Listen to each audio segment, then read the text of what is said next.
This video is going to be the most important video for you to solve any numericals related to conversion of any particular aggregate of national income. There are total 8 aggregates of national income. We shall talk about it. But right now, let's first start with domestic income versus national income. What is domestic income and what is national income?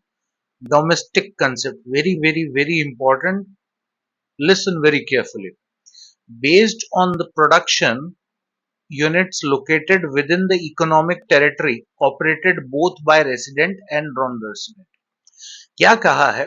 Domestic concept का मतलब क्या होता है? किसी भी देश की जो डोमेस्टिक टेरिटरी है या इकोनॉमिक टेरिटरी है, उसके अंदर जितनी भी यूनिट्स का प्रोडक्शन यूनिट्स हैं, वो जो भी प्रोड्यूस कर रहे हैं, चाहे वो किसी रेसिडेंट की हो या नॉन रेसिडेंट की, इन सबको मिला के डोमेस्टिक प्रोडक्ट कहा जाता है। एक बार फिर से सुनिए, किसी भी देश की डोमेस्टिक टेरिटरी के अंदर जितनी भी यूनिट्स हैं, वो जो भी प्रोडक्शन कर रहे हैं गुड्स एंड सर्विसेज का, उसको डोमेस्टिक प्रोडक्ट कहा जाता है, चाहे वो किसी रेसिडेंट की हो चाहे नॉन रेसिडेंट की।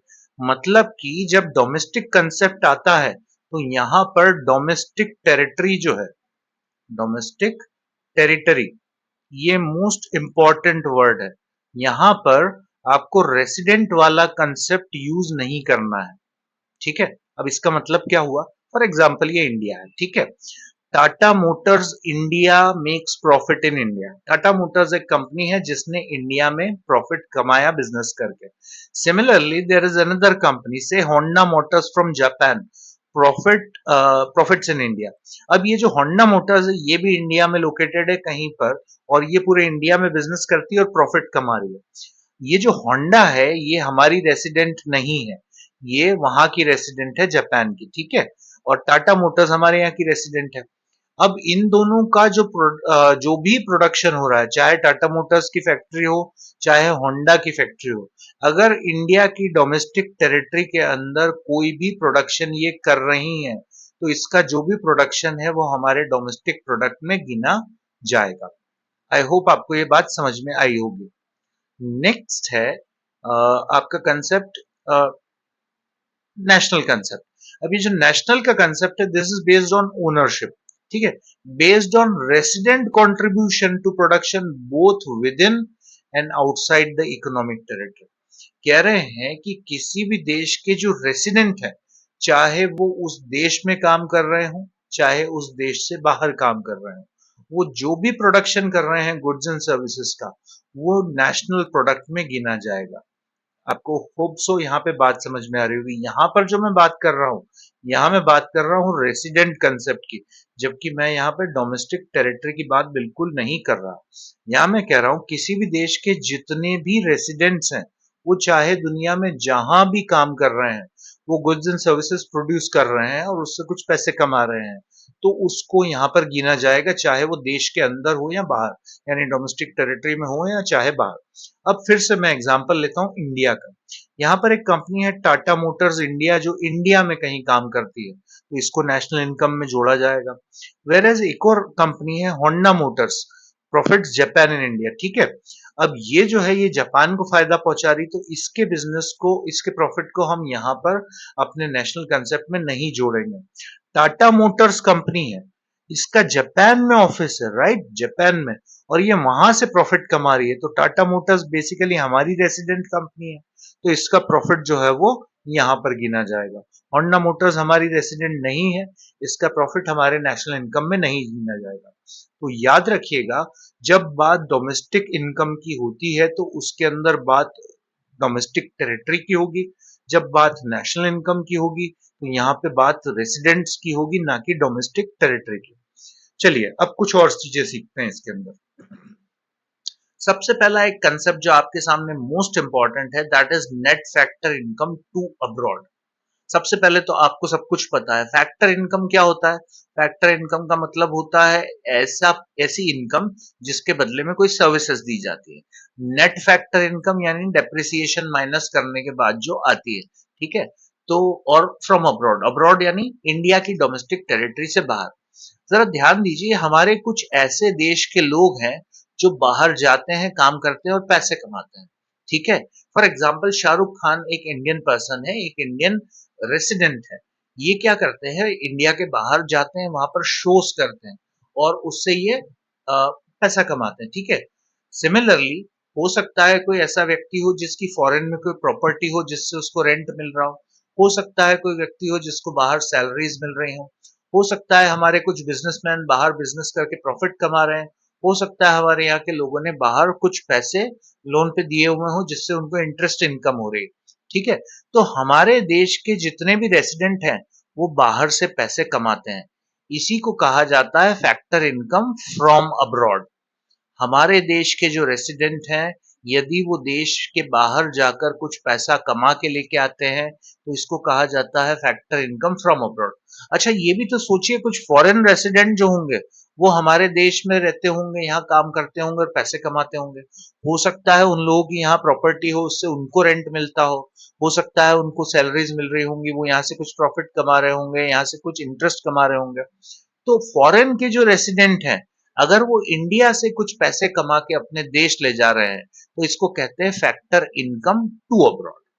अब जो मेन कंसेप्ट की मैं बात कर रहा था, net factor income from abroad, NFIA निकालने का तरीका क्या है?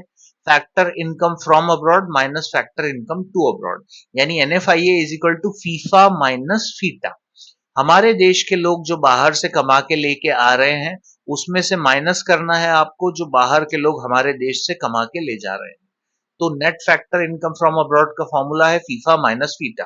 अभी हो सकता है कि हमारे देश के जो लोग हैं वो कम ला रहे हो बाहर से 50 यूनिट्स ला रहे हैं और बाहर के लोग यहाँ से 70 यूनिट्स ले जा रहे हो, तो ऐसे में आपका net factor income from abroad जो है वो माइनस में भी आ सकता है।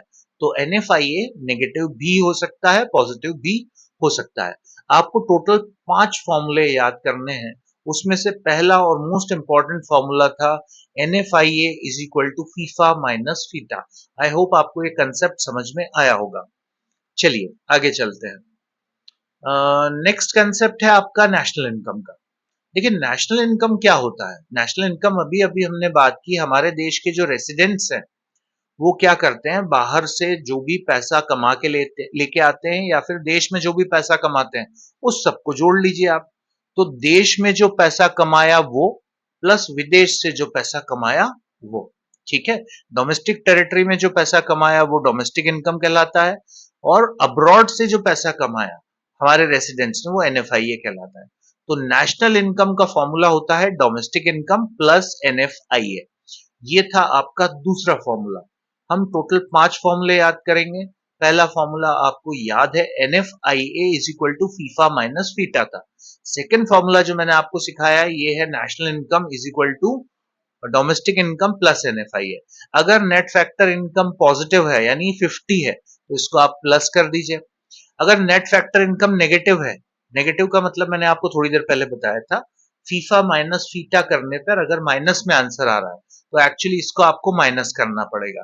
जैसे कि यहाँ पर आपकी डोमेस्टिक इनकम जो भी होगी प्लस करिए, NFIA माइनस का 30। तो अब जब मैं ब्रैकेट खोलूंगा तो प्लस माइनस माइनस हो जाएगा और एंड रिजल्ट आपको लेस करना रहेगा डोमेस्टिक इनकम में से NFIA। Net factor income to abroad अगर आपके पास क्वेश्चन में गिवन है, net factor income to abroad अगर -20 है तो net factor income to abroad का जो फॉर्मूला होता है that is FITA minus FIFA. ठीक उल्टा, बाहर के लोग जो हमारे देश से कमा के ले गए माइनस हमारे देश जो बाहर से कमा के लेके आए। अगर इसका आंसर आपका माइनस में आ रहा है तो बेसिकली आपका NFIA जो है ये वो है और प्लस का साइन के साथ सिर्फ, तो ये हो जाएगा प्लस का 20, इसको आपको ऐड करना है। Similarly net factor income to abroad अगर प्लस का है तो आपका NFIA जो है वो माइनस का 10 हो जाएगा और आपको माइनस करना पड़ेगा। तो ये कंसेप्ट था आपका नेशनल इनकम का। नेक्स्ट जो कंसेप्ट है नेशनल इनकम एक्चुअली कहते किसको है, तो national income is always equal to net national product at factor cost. इसी को कहने का तरीका क्या होता है, net national product at factor cost. इसको पढ़ते कैसे हैं, NNP एट FC। इसको लिखने का तरीका होता है NNP एट FC, थोड़ा सा नीचे लाके FC को लिखना होता है। तो हमारी जो नेशनल इनकम है उसको जो मेजर करता है एग्रीगेट, उसको एनएनपी एट एफसी कहते हैं। इसका मतलब होता है net national product at factor cost. Domestic income और नेशनल इनकम में क्या डिफरेंस है भाई? Sum total of factor income generated within the domestic territory by resident and non resident. अभी मैंने समझाया, जब बात डोमेस्टिक इनकम की होगी तो डोमेस्टिक टेरिटरी की बात करेंगे, रेसिडेंटशिप की नहीं करेंगे। नेशनल इनकम की बात करूं तो सम total of factor income generated by residents with in the domestic territory और रेस्ट ऑफ द वर्ल्ड, और इसी को अब्रॉड भी कहते हैं। तो हमारे देश के जितने भी रेसिडेंट्स हैं, चाहे डोमेस्टिक टेरिटरी से कमाएं या फिर रेस्ट ऑफ द वर्ल्ड या अब्रॉड से कमाए, तो उसको नेशनल इनकम कहा जाएगा। Domestic income does not include concept of factor income from abroad. ये जो फीफा और फीटा वाला कंसेप्ट था, डोमेस्टिक इनकम में नहीं होता है, वेयर एज नेशनल इनकम में होता है। हमने पढ़ा था, अभी अभी पढ़ा था कि जो नेशनल इनकम है, national product is equal to domestic product plus NFI है, net factor income from abroad. ठीक है, चलिए आगे बढ़ते हैं। नेक्स्ट आपका जो कॉन्सेप्ट है डेप्रिसिएशन। देखिए डेप्रिसिएशन क्या होता है? It is the net loss in the value of fixed asset due to normal wear and tear during a given period of time. किसी भी फिक्स्ड एसेट को अगर एक फिक्स पीरियड में हम यूज करते हैं तो उससे उसकी एसेट की वैल्यू कम होती है। इसी को डेप्रिसिएशन भी कहते हैं और इसी को कंजम्पशन ऑफ फिक्स्ड कैपिटल भी कहते हैं। कंफ्यूज मत होइएगा, दोनों एक ही वर्ड्स हैं, कंजम्पशन ऑफ फिक्स्ड कैपिटल या डेप्रिसिएशन। अब डेप्रिसिएशन में दो वर्ड्स यूज किए जाते हैं, ग्रॉस और नेट। यहां पे आपका तीसरा फॉर्मूला बनने वाला है। फॉर एग्जाम्पल, आपने एक मोबाइल फोन खरीदा, ठीक है, एक मोबाइल फोन है आपके पास, राइट। ये आपने खरीदा था से फॉर एग्जाम्पल 25,000 रुपीज का 2 साल पहले, 2 years अगो। अच्छा जरा सोच के बताइए कि इसकी कीमत आज भी 25,000 होगी क्या? आई एम श्योर नहीं होगी। हो सकता है ये 15,000 का रह गया हो या 10,000 का रह गया होगा। इसकी कीमत तो कम हो गई है, ठीक है। तो क्यों कम हो गई है? क्योंकि इसकी वैल्यू डेप्रिसिएट हो गई है, यानी नॉर्मल वेयर एंड टियर से इसकी कीमत कम हो गई है। तो जिस कीमत में आपने उसको खरीदा था उसको ग्रॉस वैल्यू कहते हैं। आज की तारीख में जो इसकी कीमत है उसको नेट वैल्यू कहते हैं। तो ग्रॉस का फॉर्मूला क्या होता है? Gross is equal to, I am sorry, gross is equal to net plus depreciation. ये इसका फॉर्मूला है और ये आपका थर्ड और मोस्ट इंपॉर्टेंट फॉर्मूला है। तो ग्रॉस वैल्यू कैसे निकाली मैंने? 25,000, 15,000 तो नेट वैल्यू थी, प्लस 10,000 का जो इसमें डेप्रिसिएशन लगाया, उस तरीके से आ गई। इसका उल्टा भी हो सकता है, यदि आपको नेट निकालना हो तो नेट की वैल्यू कैसे आएगी? Gross minus depreciation. आप ग्रॉस वैल्यू में से डेप्रिसिएशन माइनस कर दीजिए। 25,000 था, इसमें से 10,000 माइनस कर दीजिए, नेट वैल्यू आ जाएगी 15,000। आई होप आपको ग्रॉस और नेट का कंसेप्ट समझ में आया होगा। ये था आपका थर्ड फॉर्मूला। नेक्स्ट आपका जो फोर्थ आइटम है, ये है मार्केट प्राइस और फैक्टर कॉस्ट। इस मार्केट प्राइस को कहा जाता है एमपी, इस फैक्टर कॉस्ट को कहा जाता है एफसी। ठीक है, अभी देखिए मार्केट प्राइस में क्या क्या आ जाता है। देखिए भाई, कोई भी चीज जब बनती है तो उसमें फैक्टर्स ऑफ प्रोडक्शन काम करते हैं। तो जो जिसने लोन दिया होगा उसको इंटरेस्ट चुकाया गया है, उसकी कीमत उस प्रोडक्ट की कीमत में जुड़ी हुई है। जिन लेबर ने लोगों ने काम किया है उनकी वेजेस सैलरीज जुड़ी हुई है। जो फैक्ट्री के प्रेमाइसेस है उसका रेंट जुड़ा हुआ है, ऑफिस का रेंट जुड़ा हुआ है। साथ ही जो एंटरप्रेन्योर है उसने अपना प्रॉफिट भी जोड़ लिया होगा। तो यहां पर आ जाती है उसकी कीमत चीज की। अब इसमें सरकार कुछ टैक्स भी ऐड कर देती है, जितने की भी चीज होती है उस पर कुछ टैक्स लगा दिया जाता है। तो मार्केट प्राइस में क्या क्या चीजें आ गई? फैक्टर्स ऑफ प्रोडक्शन का पेमेंट यानी factor payment plus net indirect tax. अभी नेट इनडायरेक्ट टैक्स क्या होता है मैं अभी आपको आगे बताऊंगा। फिलहाल आप समझ लीजिए, नेट इनडायरेक्ट टैक्स एक ऐसा टैक्स है जो सरकार लगा रही है, ठीक है। और मार्केट प्राइस के अंदर ये सारी चीजें आती है। फैक्टर कॉस्ट यानी फैक्टर पेमेंट में जितना खर्चा आया उसी को फैक्टर कॉस्ट कह दिया जाता है, यानी प्रॉफिट, रेंट, वेजेस, इंटरेस्ट, इन सबको कहा जाता है। तो अगर मैं मार्केट प्राइस की डेफिनेशन कहना चाहूं तो मार्केट प्राइस क्या होगा? एक तो फैक्टर कॉस्ट, और क्या मैं ये कह सकता हूं प्लस अगर मैं इसमें नेट इनडायरेक्ट टैक्सेस जोड़ दूं तो market price is equal to factor cost plus net indirect taxes. तो मार्केट प्राइस का फॉर्मूला हो गया फैक्टर कॉस्ट प्लस एनआईटी। या अगर मुझे फैक्टर कॉस्ट निकालना है तो मैं, अगर मार्केट प्राइस गिवन है तो उसमें से नेट इनडायरेक्ट टैक्सेस को माइनस कर दूं। यही फॉर्मूला है, मैंने थोड़ा सा पलट के लिख दिया है इसको। तो ये है आपका फॉर्मूला नंबर 4 जो आपको याद रखना है। आई होप आपको मार्केट प्राइस और फैक्टर कॉस्ट का मतलब समझ में आया। मार्केट प्राइस यानी वो प्राइस जितने में कंज्यूमर एक्चुअली बाय कर रहा है चीज को। फैक्टर कॉस्ट यानी किसी भी चीज को बनाने में जितना पैसा लगा, इसके ऊपर सरकार टैक्स लेगी। अगर उस फैक्टर कॉस्ट के ऊपर टैक्स जोड़ दिया जाए तो वही मार्केट प्राइस बन जाएगी जो कंज्यूमर पे करता है। नेक्स्ट कंसेप्ट है और fifth concept very important, net indirect taxes. अभी अभी मैंने आपसे कहा नेट इनडायरेक्ट टैक्स, तो नेट इनडायरेक्ट टैक्स का मतलब पहले आप इनडायरेक्ट टैक्सेस समझ लीजिए क्या होता है। इनडायरेक्ट टैक्सेस वो टैक्सेस होते हैं जो किसी भी प्रोडक्ट के ऊपर या पर्सन के ऊपर लगाए जाते हैं और जिसके ऊपर ये लेवी होते हैं वो बर्डन नहीं लेता है। फॉर एग्जाम्पल, आप एक रेस्टोरेंट में खाना खाने गए, ये आप हैं और ये रेस्टोरेंट ओनर है, ठीक है। जब आपने रेस्टोरेंट में खाना खाया तो आपको न सिर्फ इसको फैक्टर कॉस्ट देनी है, फैक्टर पेमेंट करना है, यानी जो जो भी चीजें थी उसके पैसे देने हैं, प्लस ये आपसे कुछ टैक्स भी चार्ज करेगा, इनडायरेक्ट टैक्स, ठीक है। अब ये जो टैक्स आपसे चार्ज कर रहा है बेसिकली ये इसकी प्रॉपर्टी नहीं है। आप जब रेस्टोरेंट में खाना खाने जाएंगे तो आप देखिएगा उसके ऊपर जीएसटी लगा होगा। वो हो सकता है कितने भी परसेंट हो, वो 10% भी हो सकता है, वो 18% भी हो सकता है। फॉर एग्जाम्पल 18% टैक्स लगा है, तो आपने जो खाना खाया उसकी कीमत दी प्लस आपने टैक्स लगाया। अब ये टैक्स है, ये इसकी प्रॉपर्टी नहीं है, ये एक्चुअली गवर्नमेंट की प्रॉपर्टी है। गवर्नमेंट को इसको ये टैक्स ऐसा का ऐसा ही देना है। तो बेसिकली ये टैक्स लेवी किसके ऊपर हो रहा है, इस रेस्टोरेंट ओनर के ऊपर, यानी भरना किसको है, इसको। लेकिन एक्चुअली ये अपनी जेब से नहीं भर रहा है, ये क्या कर रहा है, आपसे इस टैक्स को वसूल कर रहा है और गवर्नमेंट को पे कर रहा है। तो अगर जिसके ऊपर लेवी होता है बर्डन वो नहीं उठाता है, कोई और उठाता है, तो उसको इनडायरेक्ट टैक्स कहते हैं। यानी ये जो टैक्स है आप सीधे गवर्नमेंट को नहीं दे रहे हैं, आप किसी और को दे रहे हैं और वो गवर्नमेंट को दे रहा है, तो ये इनडायरेक्ट टैक्स है और इसका एग्जाम्पल होता है goods and services tax, GST, ठीक है। तो चलिए, गवर्नमेंट जब भी टैक्सेस लेती है तो क्या होता है, उससे चीज की प्राइस बढ़ जाती है। से कोई चीज 100 रुपए की थी, उस पर 10% टैक्स लग गया, तो अब आपकी जेब पे कितना लोड आ रहा है, 110 रुपीज। आप 110 रुपीज पे कर रहे हो, तो टैक्सेस जब भी लगाए जाते हैं तो उससे किसी भी प्रोडक्ट की कीमत बढ़ती है। अच्छा, सब्सिडी एक वर्ड होता है। सब्सिडी का मतलब क्या होता है, गवर्नमेंट किसी चीज पर जो है वो जनता को छूट देने की कोशिश करती है ताकि उनको राहत मिले, उनको बहुत ज्यादा बर्डन नहीं आए। तो एक्चुअली सरकार क्या करती है, वो पैसा जनता से न लेते हुए अपने पास से पैसा दे देती है। उदाहरण के तौर पे गैस का सिलेंडर, फॉर एग्जाम्पल गैस के सिलेंडर का भाव जो है इंडियन ऑयल कॉर्पोरेशन ने 1000 रुपीज रखा। सरकार क्या कहती है कि इस पे 200 रुपए हम सब्सिडी देंगे, कंज्यूमर जो है वो सिर्फ 800 रुपए पे कर दे, 200 रुपए का पेमेंट इंडियन ऑयल कॉर्पोरेशन को गवर्नमेंट करेगी। तो ये जो पैसा सरकार खर्चा कर रही है इसको कहते हैं सब्सिडी।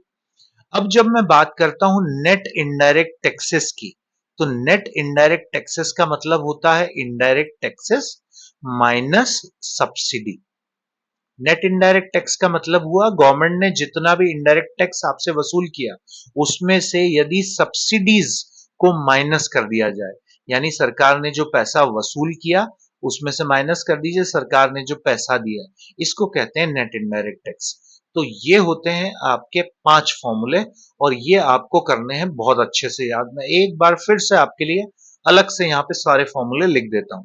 सबसे पहला जो फॉर्मूला है आपका, फर्स्ट फॉर्मूला, ये है gross is equal to net plus depreciation. इसी को अगर दूसरे तरीके से लिखा जाए तो net is equal to gross minus depreciation. दूसरा, market price is equal to factor cost plus net indirect taxes. इसी को दूसरे तरीके से लिखें, factor cost is equal to market price minus net indirect taxes. Third है, national product is equal to domestic product plus NFIA। या फिर domestic product अगर निकालना है तो नेशनल प्रोडक्ट में से आप माइनस कर दीजिए NFIA को, तो ये हो जाएगा आपका डोमेस्टिक प्रोडक्ट। चौथा जो फॉर्मूला मैंने आपको बताया था वो था net factor income from abroad. इसका फॉर्मूला था FIFA minus FITA, FIFA minus FITA. Next और लास्ट फॉर्मूला जो मैंने आपको बताया था वो था NIT, नेट इनडायरेक्ट टैक्सेस। इसका फॉर्मूला था IT माइनस सब्सिडीज। ये 5 फॉर्मूले हैं जो आपको बहुत काम आएंगे अगर आपको इसके कोई भी न्यूमेरिकल सॉल्व करना है। साथ ही मैं यहां पर आपको बता दूं, नेशनल इनकम के जो एग्रीगेट्स होते हैं वो 8 होते हैं। कौन कौन से होते हैं? सबसे पहला जो एग्रीगेट होता है वो है NNP एट FC। इसको पढ़ते कहते हैं net national product at factor cost. ठीक। दूसरा हो जाएगा NNP एट MP। इसको पढ़ते हैं net national product at market price. तीसरा NDP at FC, net domestic product at factor cost. पहले नेशनल प्रोडक्ट था, अभी डोमेस्टिक प्रोडक्ट है। चौथा NDP एट MP, यानी net domestic product at market price. Next हो जाएगा GDP एट FC। इसको आप पढ़ोगे gross domestic product at factor cost. Next है GDP at MP, gross domestic product at market price. Seventh है GNP एट FC, यानी कि gross national product at factor cost. Last जो आपका एग्रीगेट है GNP एट MP, यानी gross national product at market price. अब आपको जो न्यूमेरिकल आएंगे वो कैसे आएंगे देखते हैं।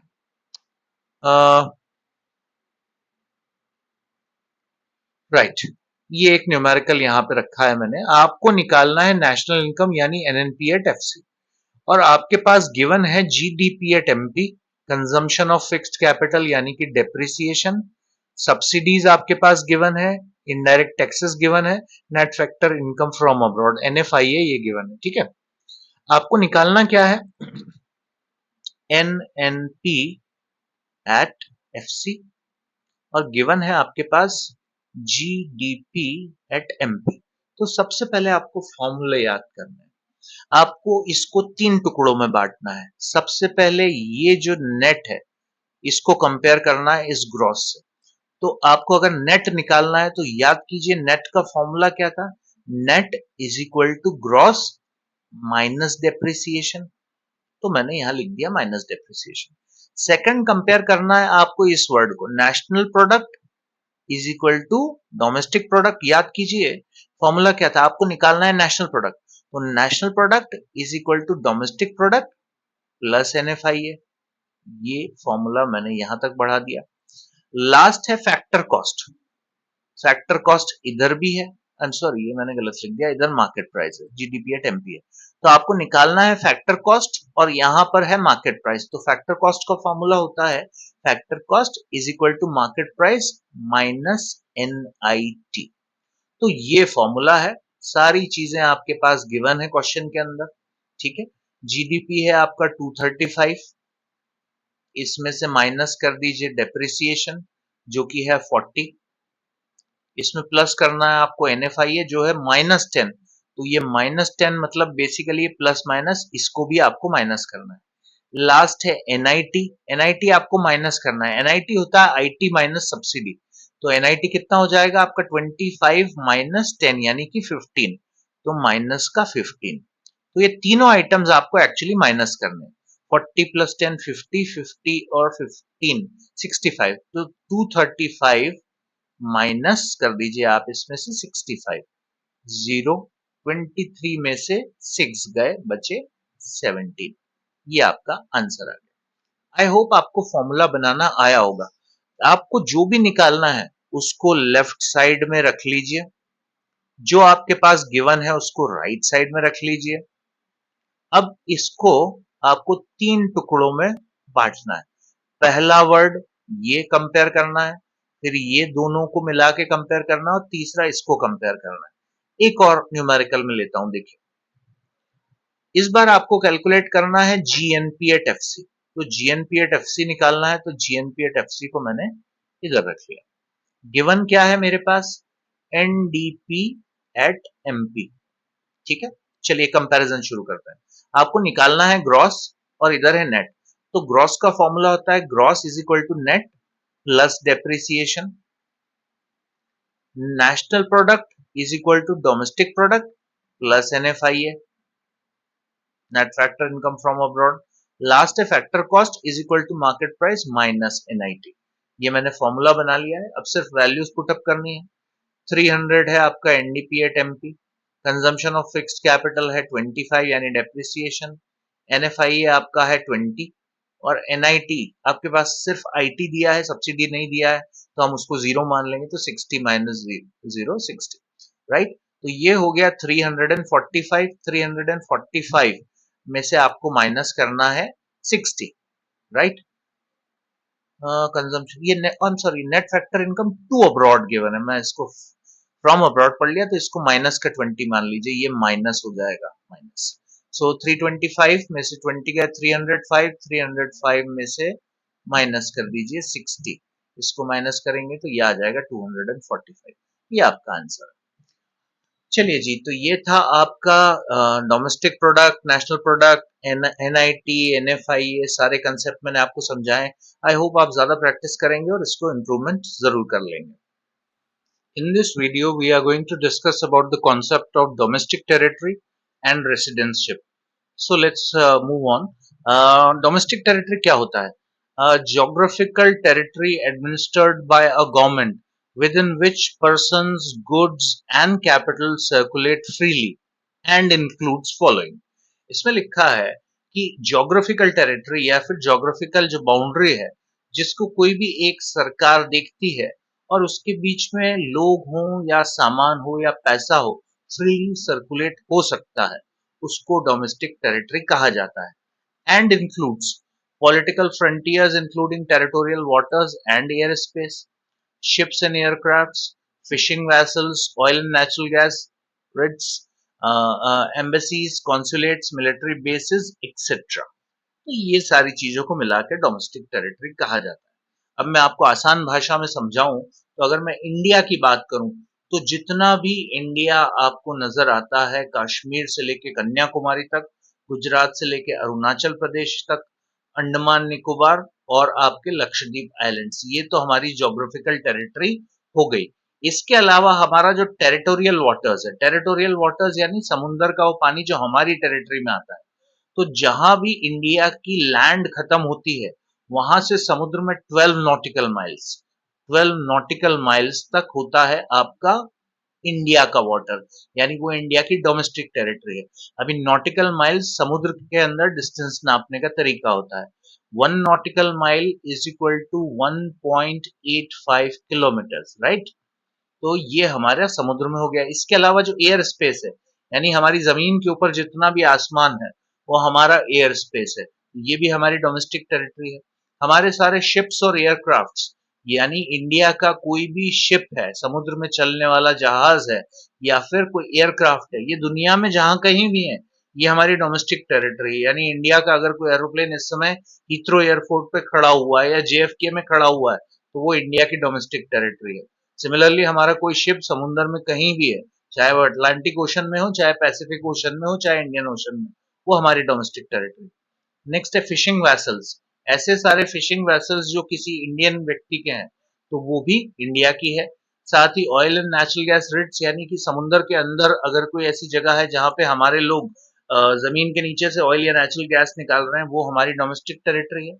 इंडिया की जितनी एम्बेसीज कॉन्सुलेट्स हैं, चाहे वो किसी भी देश में हो, चाहे टोक्यो के अंदर हमारी एम्बेसी हो, चाहे वॉशिंगटन में हमारी एम्बेसी हो, चाहे लंदन में हो, चाहे पेरिस में हो, वो हमारी डोमेस्टिक टेरिटरी है। सिमिलरली हमारे मिलिट्री बेसिस, कभी कभी हमारी जो आर्मी होती है या एयरफोर्स होती है, ये प्रैक्टिस करने के लिए दूसरे देशों के साथ जाती है। अब वो उन्हीं की जमीन पे जिस जगह पे अपना बेस बनाती है, वो भी इंडिया की डोमेस्टिक टेरिटरी है। तो एक बार फिर से समझिए, ऐसा कोई भी ज्योग्राफिकल टेरिटरी जिसके ऊपर कोई एक सरकार एडमिनिस्टर करती है, वहां पे रहने वाले लोग हों, चाहे सामान हो, चाहे कैपिटल हो, वो फ्रीली वहां पर घूम सकते हैं। ठीक है, तो उसको उस देश की डोमेस्टिक टेरिटरी कहा जाता है। नेक्स्ट है one exception where goods can not be moved freely. तो इसका क्या एग्जांपल हो सकता है? इंडिया के अंदर जो यूएस की एम्बेसी है, that is not a part of India's domestic territory और economic territory, it is a part of USA domestic territory. यानी अगर मुंबई के अंदर यूएस एम्बेसी है तो वो यूएस की डोमेस्टिक टेरिटरी में आएगी, इंडिया की नहीं। सिमिलरली इंडिया की जो एम्बेसी वॉशिंगटन के अंदर है, वो यूएस की डोमेस्टिक टेरिटरी में नहीं आएगी, वो इंडिया की डोमेस्टिक टेरिटरी में आएगी। आई होप आपको डोमेस्टिक टेरिटरी का कंसेप्ट समझ में आया होगा। नेक्स्ट है सिटीजनशिप। देखिए बड़ा सेम साउंड करने वाले शब्द हैं सिटीजनशिप और रेसिडेंटशिप, बट इसमें थोड़ा सा अंतर है। देखिए सिटीजनशिप एक लीगल कंसेप्ट होता है, वेयर एज रेसिडेंटशिप जो होता है एक इकोनॉमिकल कंसेप्ट है। लीगल कंसेप्ट का मतलब क्या होता है कि ये लॉ से रिलेटेड है, वेयर एज जो रेसिडेंटशिप है वो इकोनॉमिक्स से रिलेटेड है। ठीक है, citizenship is a legal concept based on the place of birth of a person और some legal provisions allowing person to become a citizen. एक व्यक्ति किसी भी देश का सिटीजन तब हो सकता है जबकि वो उस देश के अंदर पैदा हुआ हो, या फिर वहां पर जो लीगल प्रोविजंस हैं उसके थ्रू उसने सिटीजनशिप ले ली हो। उदाहरण के तौर पे अगर कोई भी बच्चा इंडिया में पैदा होता है तो वो बाय बर्थ इंडिया का सिटीजन हो जाता है। सिमिलरली अगर मैं लीगल प्रोविजंस की बात करूं तो एक पाकिस्तानी सिंगर है अदनान सामी, आपने नाम सुना होगा, पाकिस्तान में पैदा हुए थे। अब उनने इंडिया की सिटीजनशिप ले ली है। कैसे? जो भी लीगल प्रोसीजर होता है डॉक्यूमेंटेशन करके अब वो इंडिया के सिटीजन बन गए हैं। ये है सिटीजनशिप का कंसेप्ट। तो दो तरीके से हो सकता है, या तो बाय बर्थ हो सकता है या थ्रू लॉ हो सकता है। अगर मैं रेसिडेंटशिप की बात करूं, और रेसिडेंट वेदर अ पर्सन और एन इंस्टीट्यूशन, अब सबसे बड़ा डिफरेंस ये है कि रेसिडेंट एक पर्सन भी हो सकता है और एक इंस्टीट्यूशन भी हो सकता है, यानी कोई व्यक्ति भी हो सकता है, कोई संस्था भी हो सकती है। So a resident, whether a person or an institution, is one whose center of economic interest lies in the economic territory of the country in which he she lives.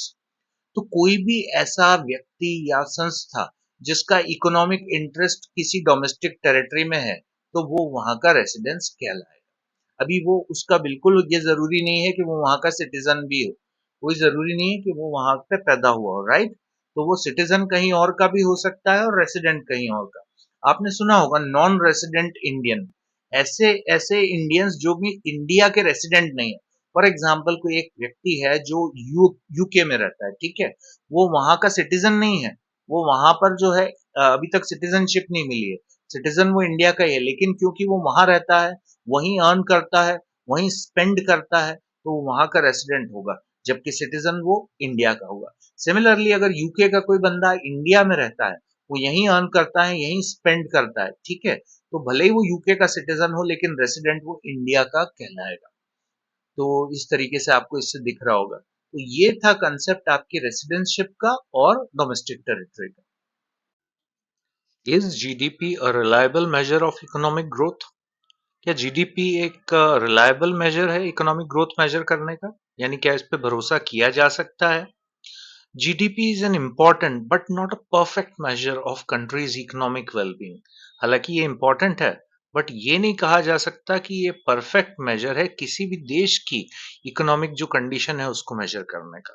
ठीक है, यानी कि ये ठीक है, इंपॉर्टेंट है, जीडीपी मेजर करना चाहिए, सारी बातें हैं, बट एग्जैक्टली किसी भी देश की जीडीपी देख के ये नहीं बताया जा सकता कि वो देश इकोनॉमिकली कितना हेल्दी है, राइट?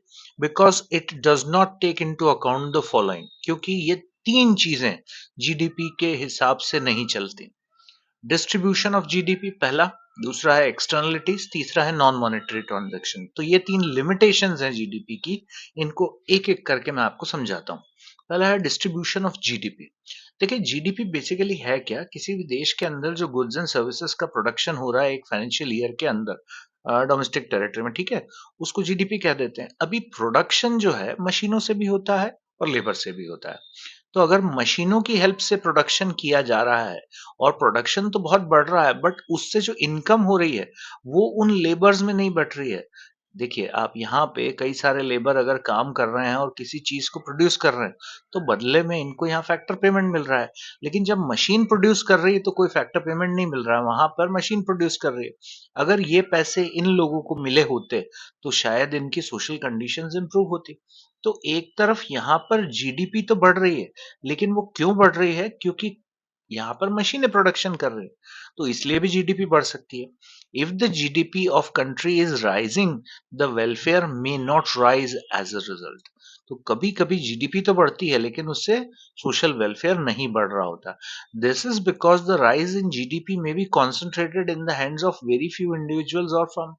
ये सिर्फ कुछ लोग होंगे जो बहुत ज्यादा प्रोडक्शन कर रहे हैं या जिनकी कंपनीज बहुत ज्यादा प्रोडक्शन कर रही हैं, उनकी वजह से जीडीपी बढ़ रही है. For the rest the income में इन फैक्ट हैव फॉलन. जबकि आप देश के एक आम आदमी को देखें तो पता चलेगा कि उनकी इनकम गिर रही है. तो एक तरफ देश की जीडीपी तो बढ़ रही है लेकिन ज्यादातर लोगों की इनकम गिर रही है. तो दिखने में क्या लगेगा कि देश की जीडीपी बढ़ रही है, मतलब देश की इकोनॉमी तरक्की कर रही है, लेकिन एक्चुअली बहुत सारे लोग ऐसे हैं जो तरक्की नहीं कर रहे हैं. In such a case, the welfare of entire country cannot be said to have increased. So देश की जीडीपी तो बढ़ रही है लेकिन हम ये कह सकते हैं कि पूरे देश की जो अगर बात करें वेलफेयर की तो वो नहीं बढ़ रहा है. तो जीडीपी इसलिए भी कहा जाता है कि क्लियर इकोनॉमिक पिक्चर नहीं देती. एक कारण नेक्स्ट है. दूसरा है एक्सटर्नलिटीज. अभी एक्सटर्नलिटीज क्या होता है? Externalities refer to social benefit और social cost of an economic activity. जब भी कोई इकोनॉमिक एक्टिविटी की जाती है तो उसकी कुछ कीमत सोसाइटी को चुकानी पड़ती है. ठीक है, तो ये जो सोसाइटी कीमत चुका रही है ये जीडीपी में मेजर नहीं होता. यहाँ पर सिर्फ ये मेजर होता है कितना प्रोडक्शन हुआ, लेकिन सोसाइटी क्या कीमत चुका रही नहीं. अब जो एक्सटर्नलिटीज होती हैं ये दो तरीके की हो सकती हैं.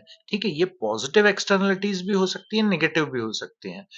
Externalities do not have any market in which they can be bought और सोल्ड. ये जो एक्सटर्नलिटीज हैं इनको कहीं भी खरीदा बेचा नहीं जा सकता.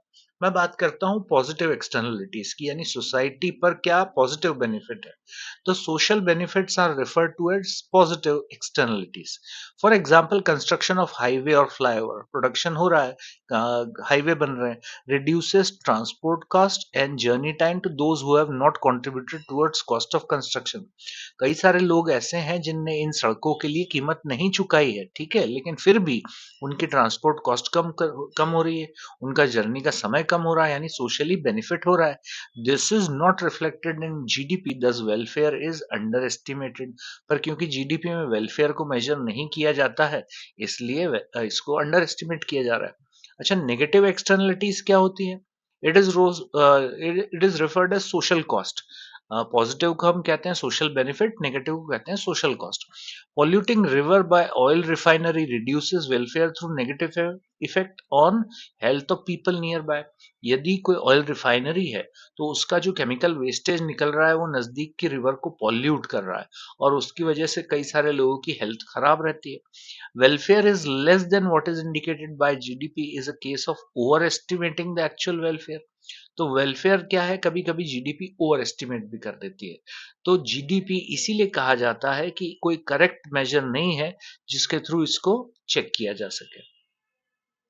Non monetary transaction. देखिए, कई सारे ट्रांजेक्शन ऐसे होते हैं जो हो रहे होते हैं लेकिन जीडीपी में मेजर नहीं किए जाते हैं. GDP remains underestimated as non monetary transactions. Non monetary transactions क्या है? Services of housewife, barter exchanges, enjoyment from hobbies like gardening, painting, etc. These are not included in GDP. अभी घर में हाउसवाइफ सर्विसेज दे रही है, ठीक है, वो उसके लिए कोई पैसे चार्ज नहीं कर रही है. बार्टर एक्सचेंज है, यहाँ पे चीज के बदले चीज एक्सचेंज हो रही है. सिमिलरली आप कोई अपनी हॉबीज कर रहे हैं, बट ये चीजें क्या है, नॉन मॉनेटरी है, यानी बदले में कोई पैसों का एक्सचेंज नहीं हो रहा है, तो इसलिए इनको मेजर नहीं किया जा सकता, इसलिए जीडीपी का हिस्सा नहीं है. Although these activities may be left out from estimate of national income due to non availability of data. कई बार ये इसलिए भी मेजर नहीं की जाती क्योंकि इसका कोई डेटा, रिलायबल डेटा ही अवेलेबल नहीं है. Although they increase economic welfare, इसकी वजह से हमारी इकोनॉमी ग्रो कर रही है. आप खुद सोचिए, घर में अगर आपके घर में कोई कुकिंग कर रहा है, अगर वो नहीं करे तो आपको मार्केट में जाकर खाना खाना पड़ेगा जिसकी आप कीमत चुकाओगे. लेकिन यहाँ पर क्या हो रहा है, आपको वो नहीं करना पड़ रहा, आप अपने घर पे खाना खा रहे हैं, तो इसका फ़ायदा इकोनॉमिकली हो रहा है कहीं न कहीं तो। As a result welfare of the people is under estimated, यहाँ पर लोगों का वेलफेयर अंडर एस्टिमेट किया जा रहा है। तो जीडीपी क्यों एक रिलायबल मेजर नहीं है, उसके क्या लिमिटेशंस हैं, ये इस वीडियो में मैंने आपको बताया।